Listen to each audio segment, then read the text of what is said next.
Hi, and welcome to the video for Business English Unit 1, which looks at numbers. This unit is a quick review of something that you should always get correct, and I'm sure you do. The first thing we're going to do is look at how to say zero. There are actually 6 ways to say zero, the 5 ways below, and duck, which is a sports term found in cricket. But I'm guessing you won't play cricket or watch it that much, so there's no need to worry about that example of zero too much. As you can see, the other 4 ways, apart from duck and zero, are oh, love, naught, and nil. So when do you say each one? Well, have a look at the following questions. Think about how you would say zero in each of those contexts.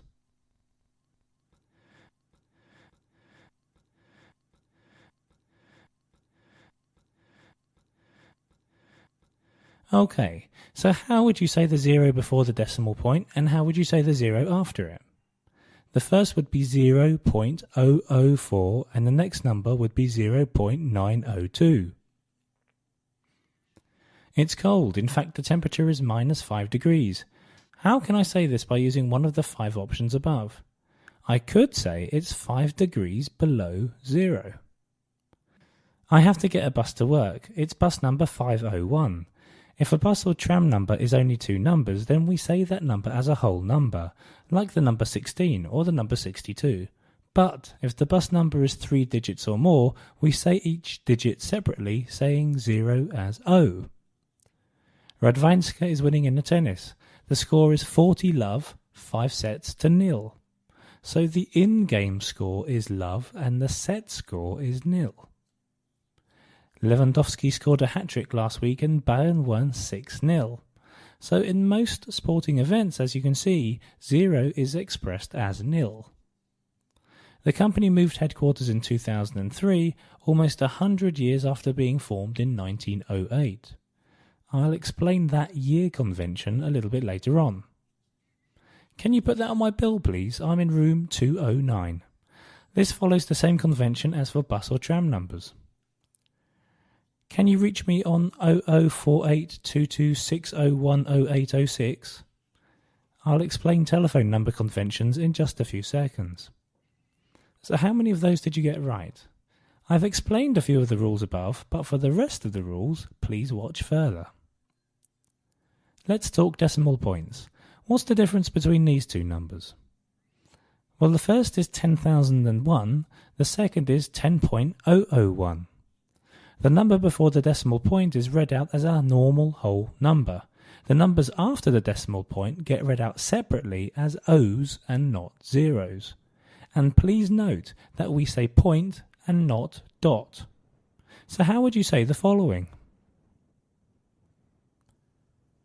10.66, 0.325, 0.001.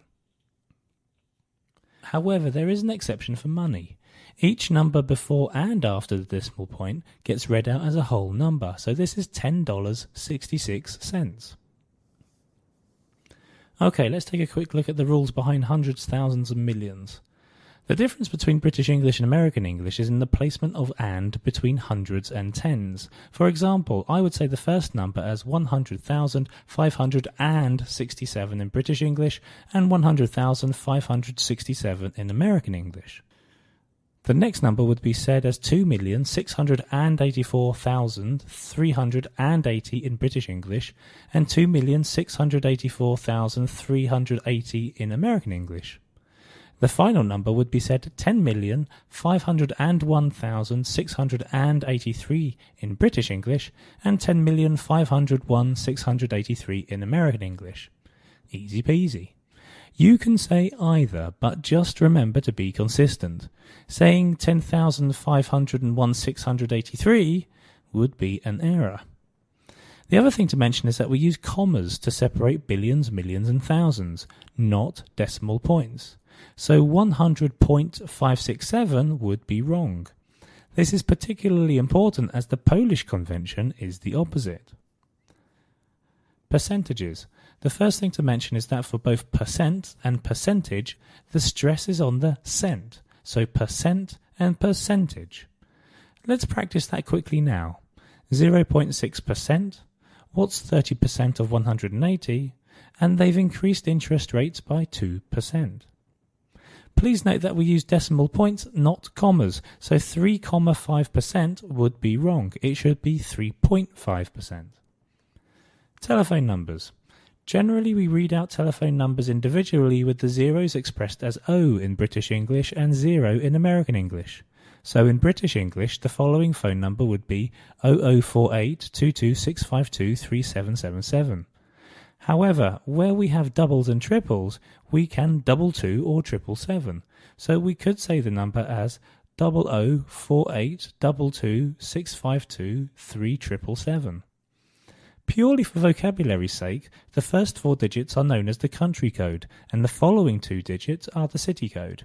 So in communicating the same number, you might say the country code is 0048, the city code is 22 652 3777.